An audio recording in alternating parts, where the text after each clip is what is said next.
Works for me. And if you can grab the share.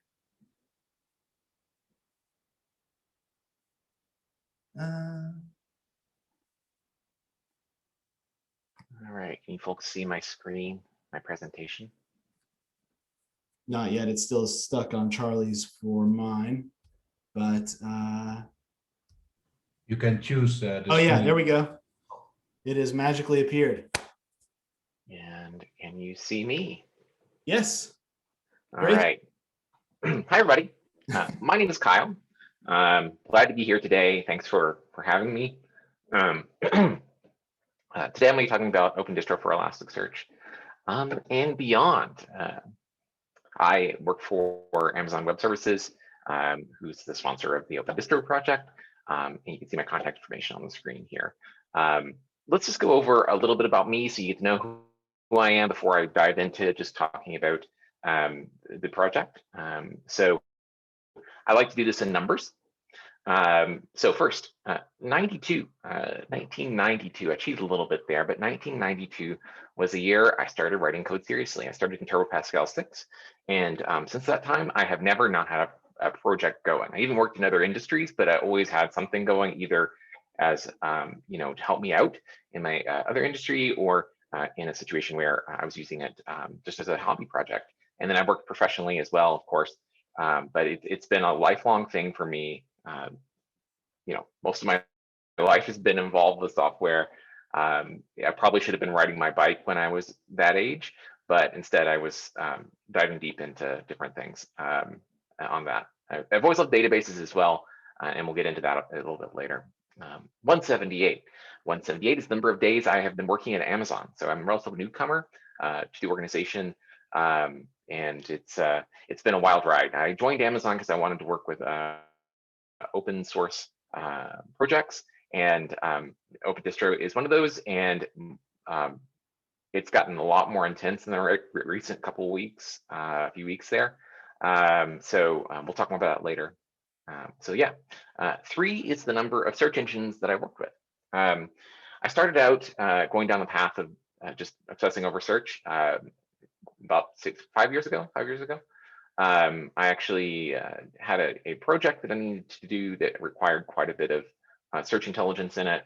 And I was writing it in Node.js, and I had found this stuff called Redis, and I needed to provide a search technology using that. And I found an open source project called Reds, which was a Node.js module that used Redis as a backend. And I hacked that thing all to pieces and ended up being the maintainer of that project. Center was the search of this project that the bigger project that used that library.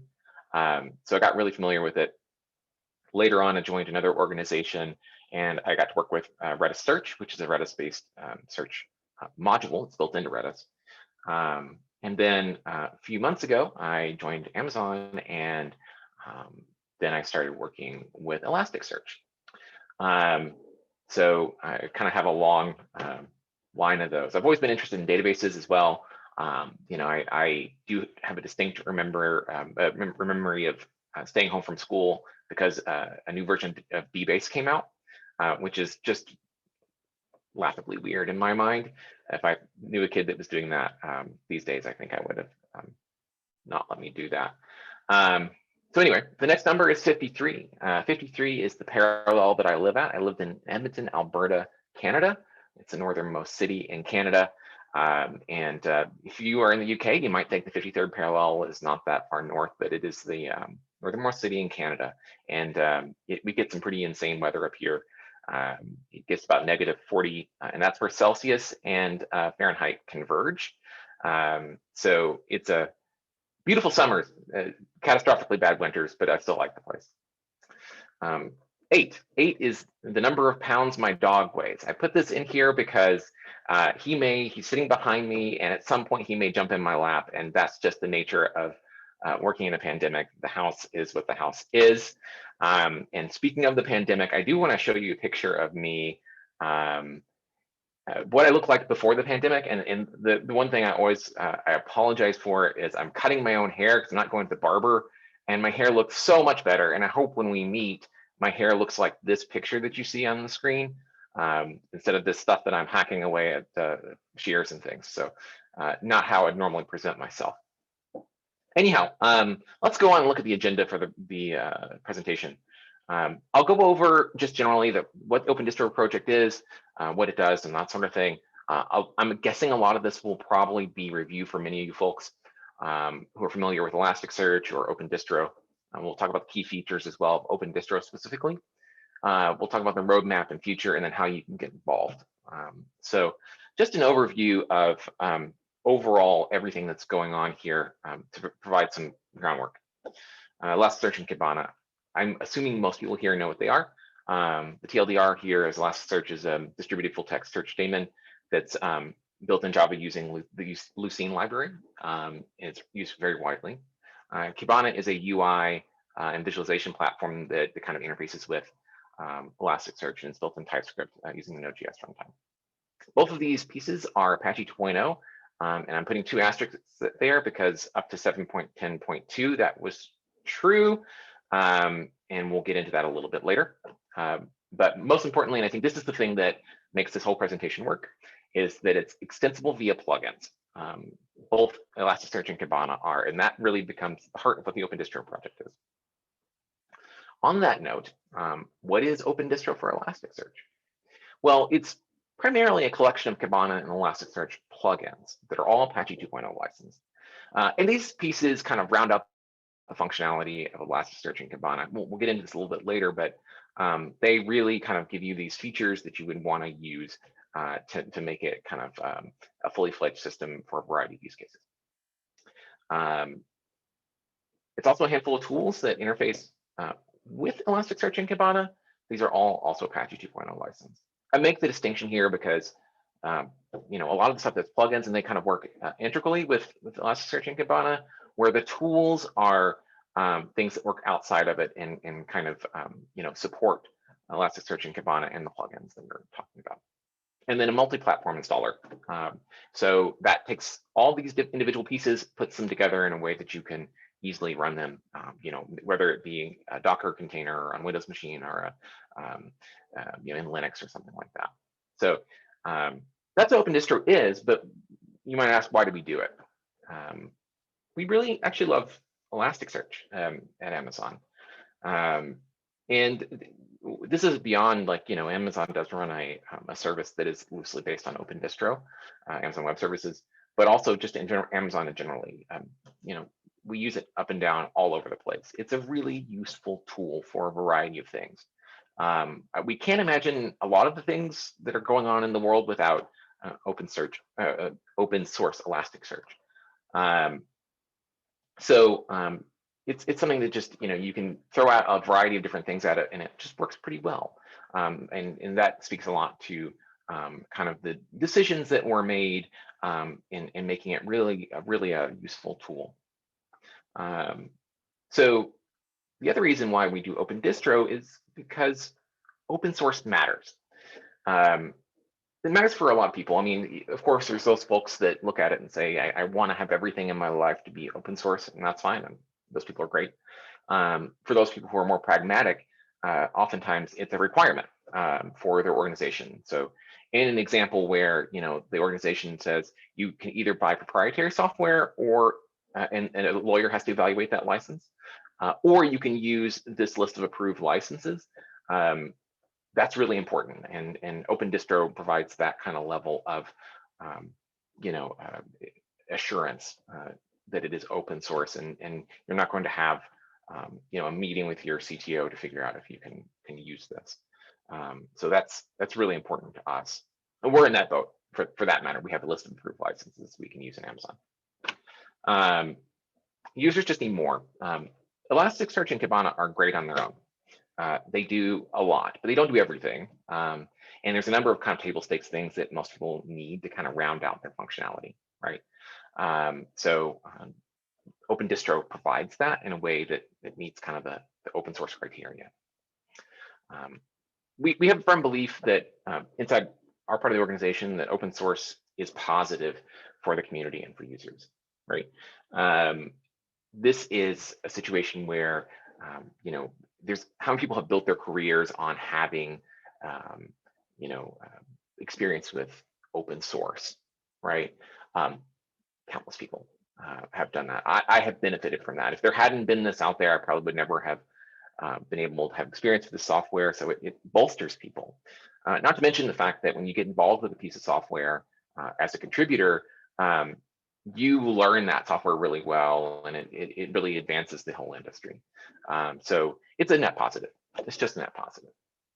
So that's why we did it. And it's been around since 2019 or so, like March 2019, if I remember the date correctly. Predates me by a lot.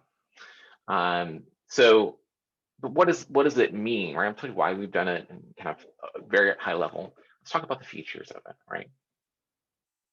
So when I first arrived at AWS, I kept on thinking, how do we talk about this thing? And the real thing that was eye-opening to me was thinking about Elasticsearch and Cabana open source, right? And this is an important distinction that I'll go a little bit further on.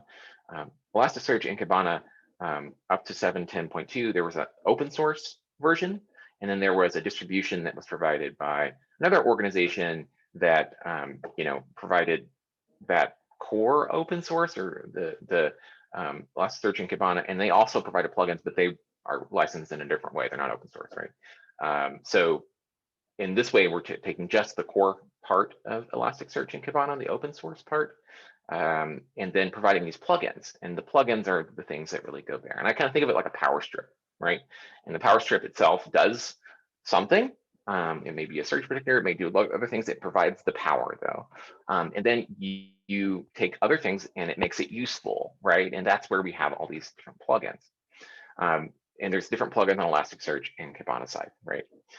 So we have these different layers of plugins, and some of them operate independently, right? Like this plugin, like the SQL plugin we have,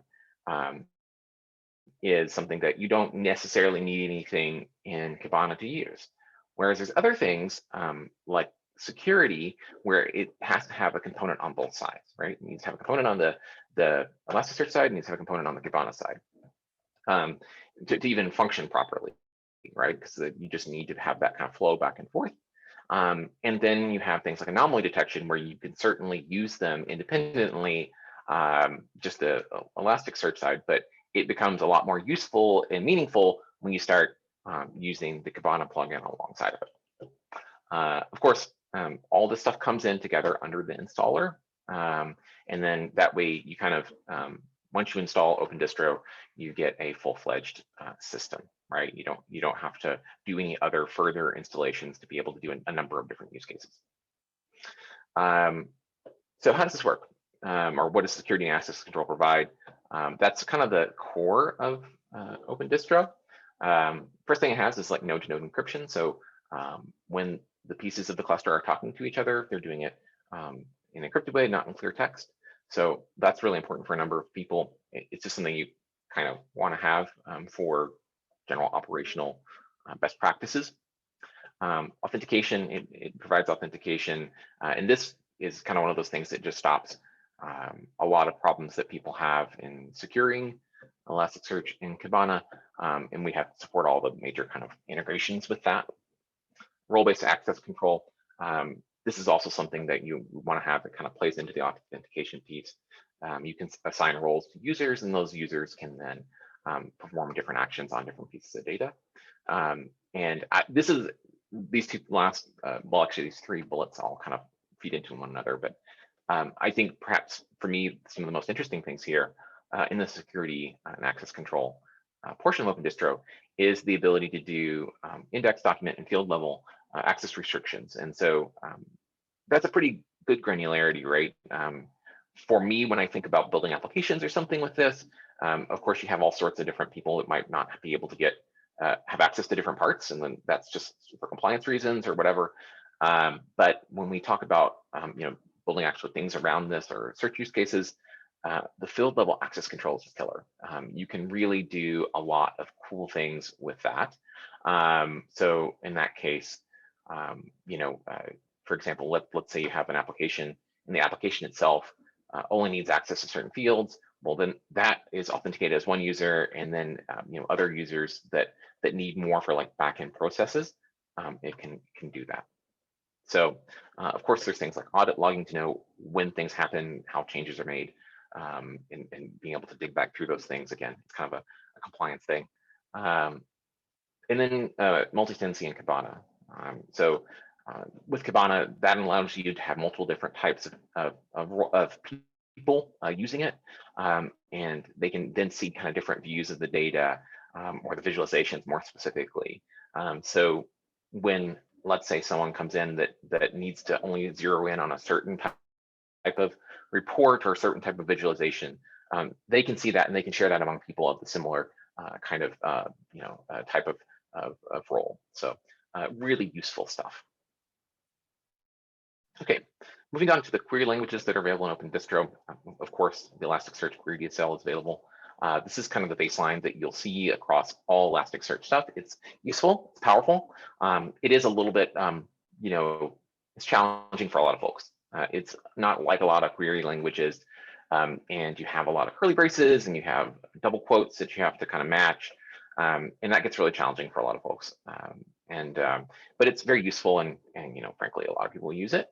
And it's kind of the native language of query in Elasticsearch. Open Distro provides a SQL plugin that gives you kind of a SQL interface for this, which so many people are familiar with.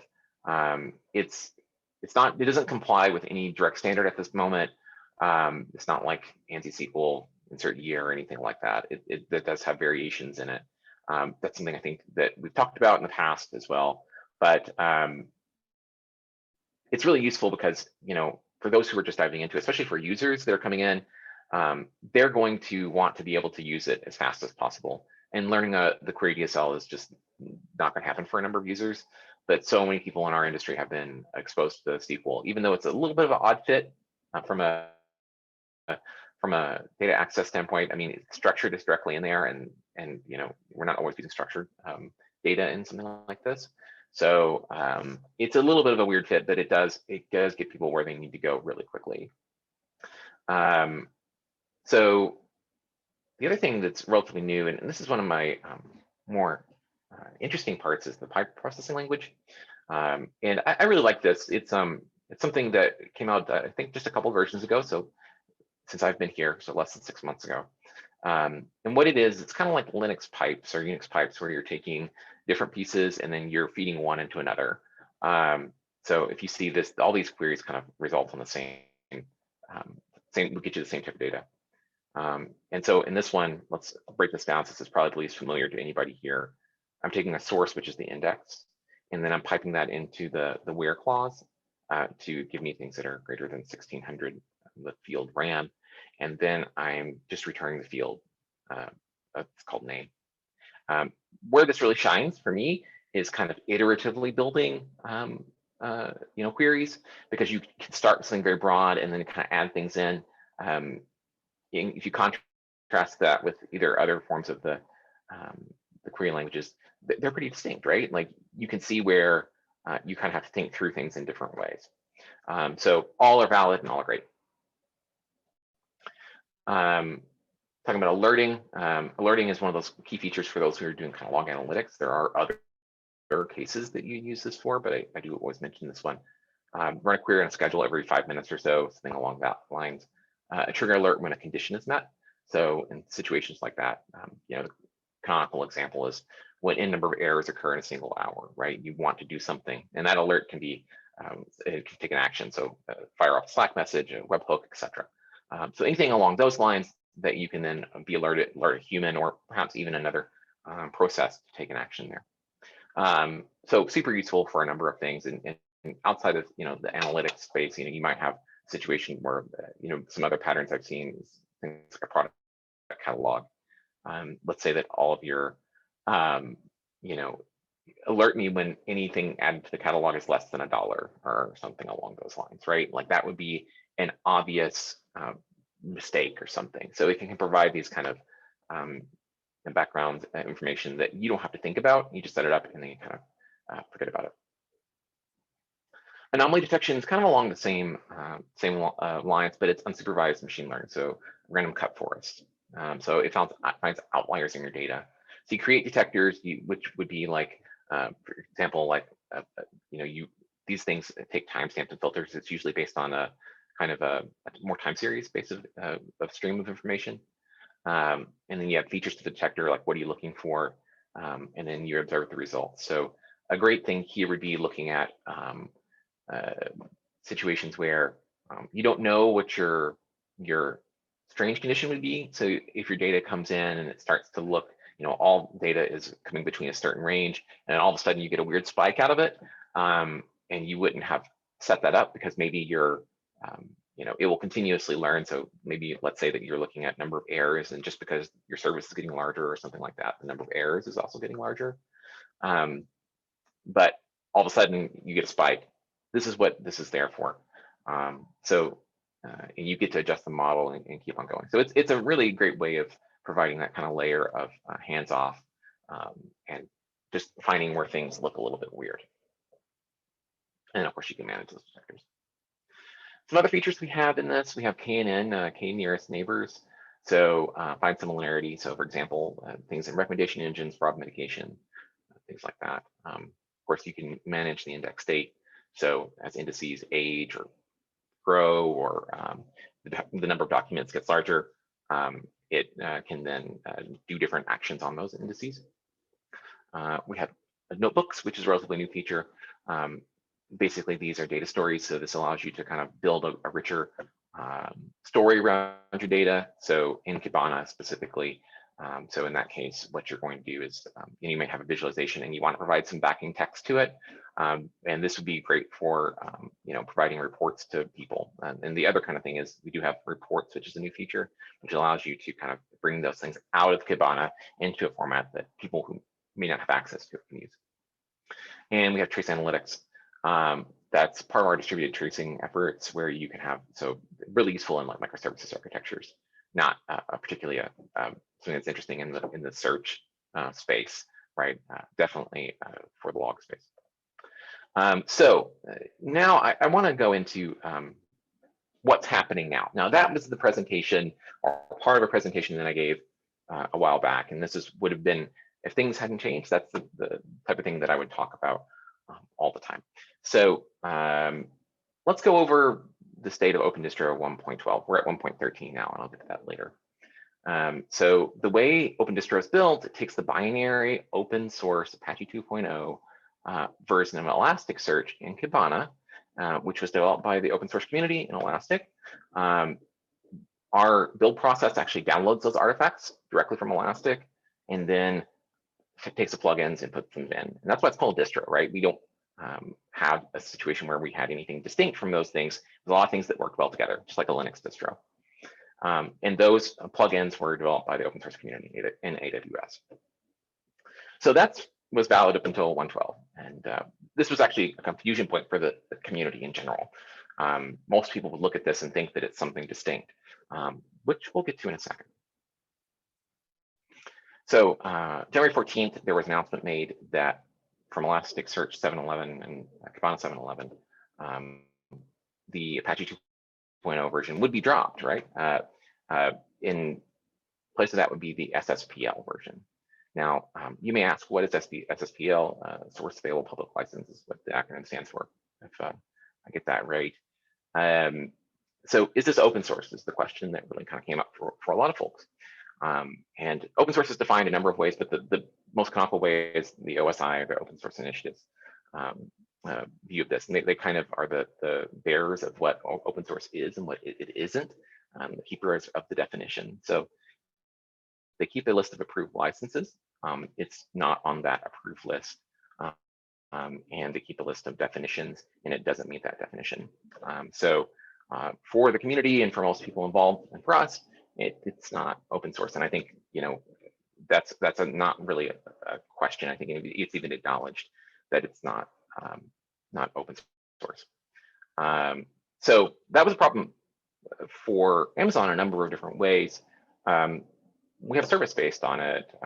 We have Open Distro. We use it, and like I said earlier, we have an approved list of things that we can use, and SSPL is simply not licensed on that. And it's also a problem for a number of different organizations for a variety of reasons. So that caused us to pause a little bit and reevaluate some things. So the result of that, we published a blog post in January called Stepping Up, and you can read it on the Amazon AWS open source blog. But going towards the future, Amazon made the decision to work on a fork of Elasticsearch and Cabana.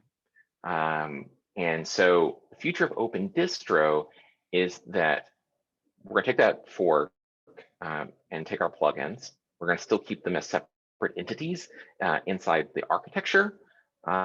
So there's not going to be a security plugin that or anomaly detection. There's, to my knowledge, no plans that those are going to worm into any type of the forks, right? So that's something that most people have told us that it's best to keep separate because people have different ideas on those things. So we're going to have kind of a different version of it. Now, what that really means is we're working on Open Distro and then the things that will succeed. And we'll talk about that in a second. We'll be able to kind of move forward with minimal or no changes for the end users. And we don't anticipate anything that's going on there. The nice thing about this, because we're forking from the 7.10.2 branch of Elasticsearch and Cabana, is that they will be a pure Apache 2.0 version. There's no license mixing. There's nothing that makes anybody have any pause. And it's actually something that we've been working on for quite a while now. It is a challenging task. It's not as simple as clicking the fork button on GitHub for the projects for a variety of reasons. So the other thing here is to look at this as where before we had an upstream, there's no separate upstream here, right? The open source community in AWS will be working on directly modifications and fixes for the forked versions of Elasticsearch and Cabana, and then producing future versions of that. We really see this as something that we can do with the community. We don't want to make this, Amazon is just the new benevolent dictator. That's not what we're really trying to accomplish here. So when we look at this, how are we building this and what are we doing, right? So here's kind of our overall roadmap and how our priorities are working out. In this, we're looking at the initial kind of phase, which we're in right now, which we're doing actually behind closed doors because there are a couple things we'll get into in just a second that are challenging to do in the open. And I'll touch on that as much as I can. But we're going for purity, stability, and having builds and tests. And at that point, we're going to, once we get to a point we feel comfortable with that, especially along the purity standpoint, we'll release the repos in Elasticsearch and Cabana. We'll make them available for other folks to contribute. At that point, we'll be looking at building the community further, getting people to collaborate on the project, having fixes and adding features. And when I say features here, initially it's not something that would be the goal to bring in giant new features, but it would be the goal to get to a point where it's stable and runs great, lots of places and things like that. So that's where we're kind of at as far as that. Eventually we'll go to GA and we'll look how governance and how we can grow the project from that point forward. So really it's a crawl, walk, run stage. Now, these are dealing only with the forks. The plugins and tools that make up Open Distro are on a parallel path at the moment. So as an example, we're right here, right? We're getting towards this release of the repos. That should happen sooner rather than later. And we're still in this kind of very wishy-washy weeks. There's a lot of unknowns at this point. And we're starting to ferret those out, and we'll get to it in a second, what we found and what we're working on. We have released 1.13 since we announced those forks. And we may have another release of Open Distro before the forks are available. Now, at that point, after we release the repos, we'll have an alpha version. and that alpha version will be something that you can, grab those binaries and do something with it, right? Prior to that, it may be in a state where, it's still very much a work in progress. The alpha, you consider that like untested and, lacking features that we might need to have to make it work great everywhere. And then we'll move into a beta stage. The beta stage is more about feature completeness and just bug fixing and verifying that everything works great, and then move towards general availability. So that's how we're kind of working on this project. Now, a new phase of forking, this is something that we just crossed this in our last community meeting. So what we did, we removed all the XPack code from Elasticsearch and Cabana, and XPack is the name of kind of some of these things that were mixed in with it that weren't Apache 2.0 licensed. We're going to detach, and we've done all this, we detached all the organization specific resources. So if there was telemetry or anything along those lines that were included that we just need to kind of get rid of to make it something that was cleaner. Having a no strings attached build and test process. So not something that would be, designed to only work with one organization. Anybody can build it, anybody can test it, and it's not hard to get going. Brand scrubbing, especially in Cabana, as we work towards that, we want to make sure that you have a clean experience and there's no kind of, extraneous trademarks in it. The other thing to look at is, how we are in the code. There are instances of the original names, and we went initially to this, everything was replaced with renamed me, and figuring out where that was causing some issues. Again, this is kind of benchtop stuff. This is not real world tested, so there might be issues that are caused by it. So we went to kind of this neutral name. And then now what we're doing right now, we're in progress, is putting the final names in the code. We are renaming the forks. So we'll have to put those new names in and then also see where things might break if we change something. Working on some documentation readiness. That's something that's challenging for sure. Getting the repos ready for contribution, securing accounts and domains and things like that based on those new names. Looking at how we build a website to make it visible on the internet, so when people search for it, they can find it. And then finalize any policies that we might have to make sure that we can actually, reasonably accept contributions in a way that makes sense, given the circumstances and what that might be. And people have some sort of guidelines, so when they bring something to the projects, that it will make sense. And then when we're ready to release things, which hopefully will be very soon, we'll launch a website, get the alpha code base repos ready, and then start accepting contributions. So how do you give feedback and how do you get involved with the project? So as I mentioned before, if you were to search on GitHub for these forks, they're not available, right? If you go to the Open Distro website, however, which is on the screen, we do have a forum that we'd love anybody to participate in. So go to the website there, go click forums, and then you can find the forum. We have a specific topic called Stepping Up Forking, Elasticsearch and Cabana, I think is what it's called. And we'd love for you to participate. There's a lot of things that we have to work out. We're asking for input there. We just released some principles or that kind of say, here's how we want to run this project. Tell us what we're missing. Tell us what you want to be defined, what you don't want to be defined, that sort of thing. So, that's probably the best place to do that. And that's the best place to get news as well. So just go ahead and go to the forums and, you can subscribe to topics and that sort of thing. And that's the best thing. We have a number of updates. You can see kind of the history of what we've been doing there as well. All right. That's my presentation. I'm here to answer some questions. I'll answer whatever questions I can. I'm not perfect on some areas of this, but I will do my best. And if I don't, I will be glad to connect with you and find you the right answers. Fantastic. Thank you very much, Kyle.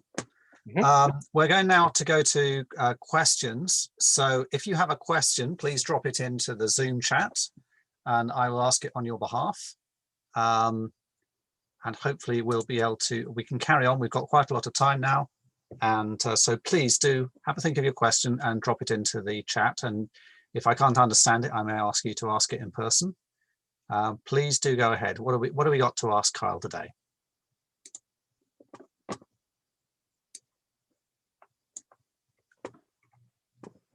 I see a couple questions coming in. Great. Fantastic. Okay. So the first question from Brian. Hi, Brian. How big is the team at AWS dedicated to maintaining Open Distro? That's a good question. I can't be super specific. That's one of the things that AWS doesn't tend to say, just because of the fluidity, and it's just such a big company. It is. I will say that the interesting thing about this is that this is something that the entire team is behind, and it's an organization-wide effort. Whereas Open Distro,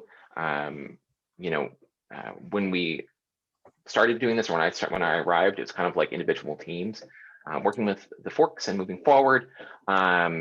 It's been very way past just our part of the organization. So there's a wide array of people who are working on it, but it's a considerable number of people. This is not, by the way, I'll just say this is not just me, right? This is a huge number of folks, but we don't go into those details generally. Okay, thank you. So Thomas asks, he understands it will not be possible for Amazon Elastic to pull changes from Amazon Elasticsearch Open Distro, to pull changes from Elastic moving forward. What does this mean to me as a potential contributor? Can I submit patches to both repos? Well, that's an interesting question. I'm also not a lawyer or an expert in IP law. So 100% I am not qualified to give you advice on this. I will say the way we're accepting contributions is through what's called DCO. This is it's a little different than a CLA, which contributor license agreement. DCOs are what's used by like the Linux Foundation. So when you submit a contribution, basically it's a little thing that you sign off at the bottom of your contribution. And it says, I can contribute these things. I have the valid reasons to do so. Those type of things, and it's really low friction, right? It just becomes part of your Git commit line, and so that would be the only thing I would read the DCO, which you can if you Google DCO Linux Foundation, you can read that license specifically, or not license, I guess, document specifically. So take a look at that, and then if you're trying to submit something to Elasticsearch and Cabana, that would really be up to them, how they want to accept the contribution. The interesting thing is, being Apache 2.0 license, you have the right to do a lot of things, right? So pay attention to those licenses and see what they can do. And that's the best thing I can tell you between the DCO and Apache 2.0. That would probably be your guiding point going forward. The other question I would say is, if it comes down to plugins or whatever, that's more of a compatibility thing than anything. If you write your feature in a plugin and it complies with whatever Elasticsearch and Cabana in version has, that has, the license here has no bearing on it. Okay, so I think just to clarify Thomas's question here, I don't think you're going to be able to write one patch that can be applied to both just automatically. I think we are going to be seeing effectively two separate projects here. So you'll need to patch one or patch the other or patch both. It'll be entirely up to you. Dimitri asks, firstly, do you plan to maintain API compatibility with the Elastic's version? Yeah, it's a good question. We talked a little bit about this on the forums with regards to how it's going to look. Now, there's two questions here, right?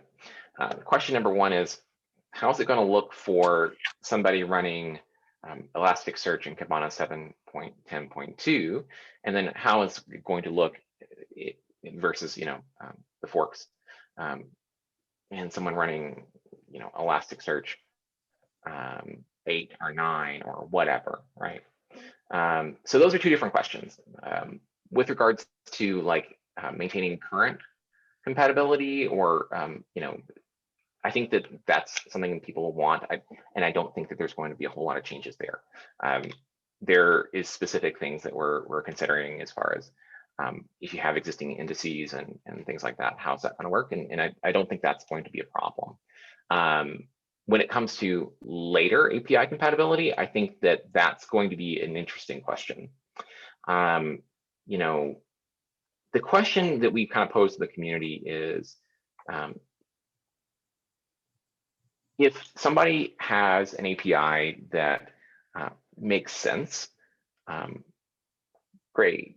I don't think that anybody's going to question that being submitted. Is it something where every version that comes out, they're going to try to synchronize? I think that's less likely, right? So it will probably be, as time goes on, that there is a further gap between those two things. It is a fork, right? But that remains to be seen. And a lot of this will probably rely on the community to provide the guidance to us. And that's kind of key to a lot of this stuff. If somebody submits a PR that enables something, would we have a reason to say no to it? That would have to be on a case-by-case basis, but probably not. If we have something that makes more sense in a given context, though, that's something would have to be evaluated. So I hope that answers your question. Okay. Dimitri, we have a lot of questions, so I'm going to skip your second question there. Martin asks, would it be possible for projects based on Elasticsearch to switch to a managed service based on Open Distro without major development? Okay, yeah, that's pretty straightforward, and that happens today. So a service based on Open Distro today, I mean, for example, Amazon Elasticsearch service, which is based on Open Distro. Generally, it's fine. The differences are around things like how you're doing authentication. If you're currently in, just using open source Elasticsearch and Cabana, for sure, that's fine. So that shouldn't be an issue, right? You may have to change things like, endpoints and go to SSL and some things like that, for sure. Now, as we move it forward into the future, I think that's also possible as well. So I hope that answers your question. Junta Zhang asks, what's the plan for keeping the fork up to date with Lucine releases? That's a new question to me.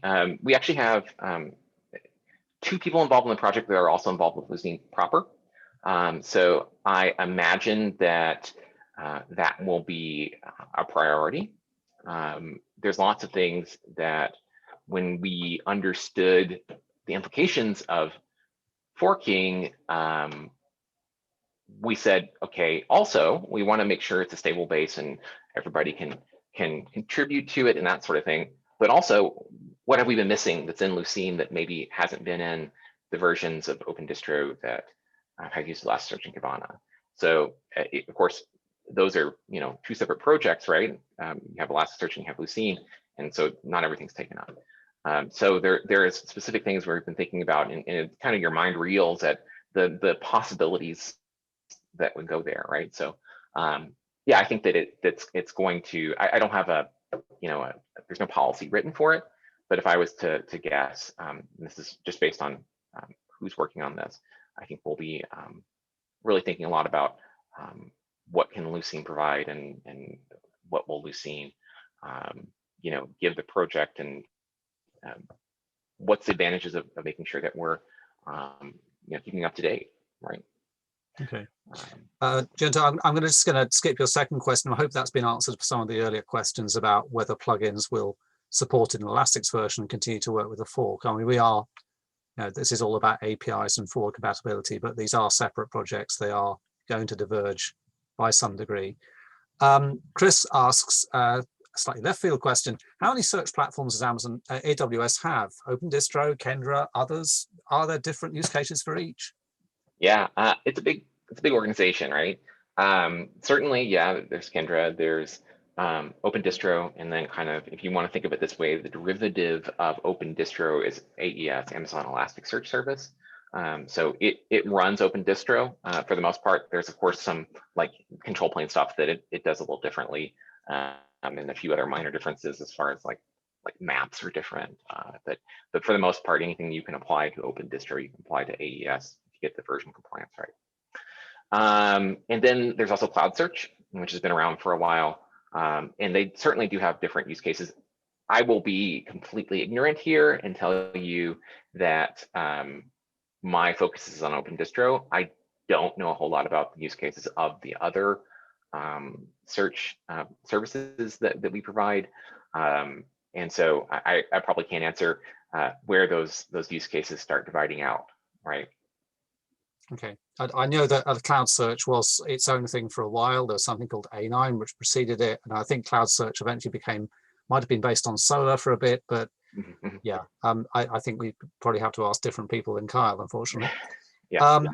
Thomas, now this is kind of this links to some earlier questions. And I guess this speaks to some of the worries people have potentially. Yeah. What guarantees do we have that AWS will not change the license of its fork at some point? And linked to that, would you consider a foundation if more parties were interested in the development of Open Distro? And I guess this is the worry that if it's again under one organization's control, then depending on the changing business circumstances, just depending on the world, again, things might change in the future. Yeah. So, I think it's an interesting question, right? And I have heard no one saying internally that we ever want to change the license, right, to something that would be incompatible. Now, the scenarios exist. Let's say that circumstances change and the community says Apache 2 is garbage. We really want insert other OSI compatible license. That could be possible. I don't see the scenario where that would happen, but we don't want to. There's no desire to close source this, right? Like that's the thing, or go to proprietary software. I've heard no one mentioning that. And the other implicit thing here, and this is something that's really important to understand, we believe in forkability. So this several weeks that we've had where we've been working on these forks have been hard. The existing code base is not something where you can click that fork button and be able to do something with it because it was encumbered in various ways, right? Like, just you get down trademark law and names and all sorts of things like that. That's complicated. And then you start realizing that, the repos for Elasticsearch and Cabana upstream currently they have mixed licenses in them. So you have to kind of extract all that stuff out. So that's hard. Now, the protection that you have to some organization forking or changing the licenses, you can fork, and we're going to make it easy to fork. If you need to fork it. Like we believe that, and that's the biggest insurance that does two things. One, keeps us honest, right? Like we want to be good to the community because we don't want to fragment the community at all, right? It's beneficial to everybody here to be working on one single path forward. So if you think we're being jerks about it, you have the right, given the license, and we want to give you the technological capability to do so. So that's something it's really important to us, right? So that's, while not a guarantee, and I can't provide guarantees. I can tell you that no one is thinking about it, and it's not something that we want to do. But I can also tell you that by adding that layer in, you're automatically protected. And you've seen these sorts of things happen in the open source world where situations like this do happen because open source is available and provides those rights. It provides a backstop against it.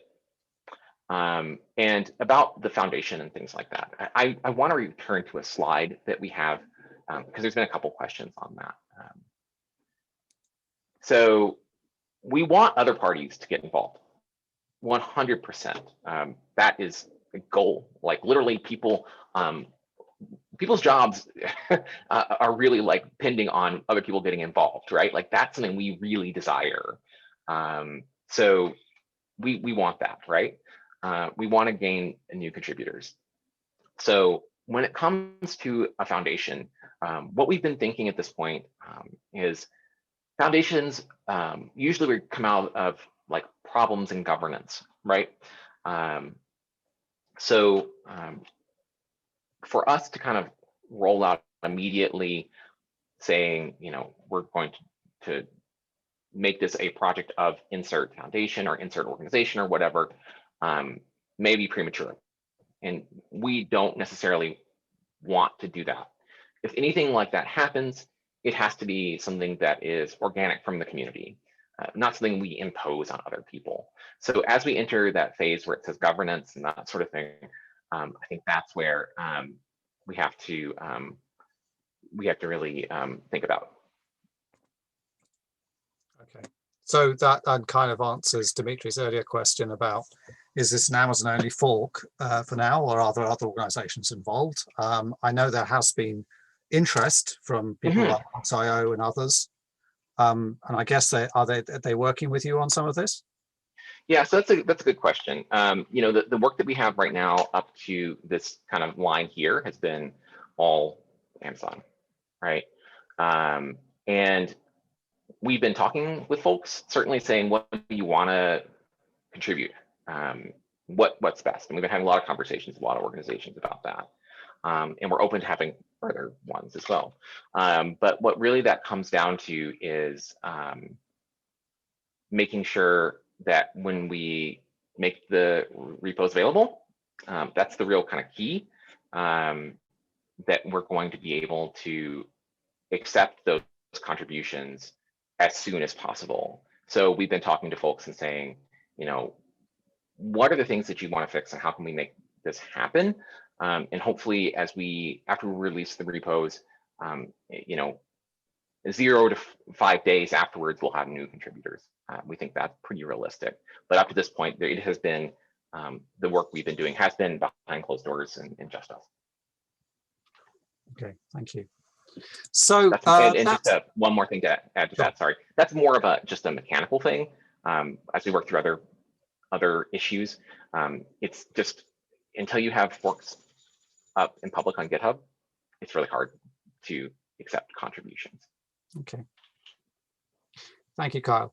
That's the end of our questions in the chat. And I've got one myself to add, and perhaps while I'm doing this, if anyone has any further questions, you could drop them in the chat. We do have a little time. What are your plans for doing things outside GitHub and forums and things online? I know we're all somewhat constrained in what we can do at the moment, but I'm interested in your plans for maybe wider community involvement, you know, conferences, sponsorships, events, meetups. I know you have an Open Distro meetup, but what about beyond that? Yeah, we're totally open to it. You know, that's something that it's been challenging in just state of the world, frankly, to do a lot of these things, as everybody knows here.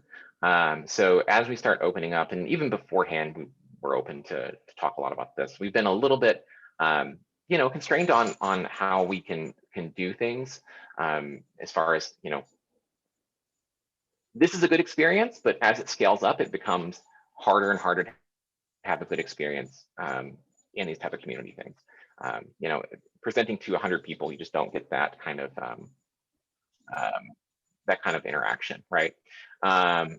So we really want to hit hard as soon as you know, restrictions come up, the state of the health of the world gets a little bit better. We want to get more involved in it, but we're open to doing things before that too. Fantastic. Okay, so if we've got no more questions for Kyle, I'm going to bring this to a close. I'd like to thank Kyle for his talk. That's been fantastic. I'm just going to put up our closing slide now, assuming, of course, this means my Zoom won't crash this time. Let's just see if I can make this work. There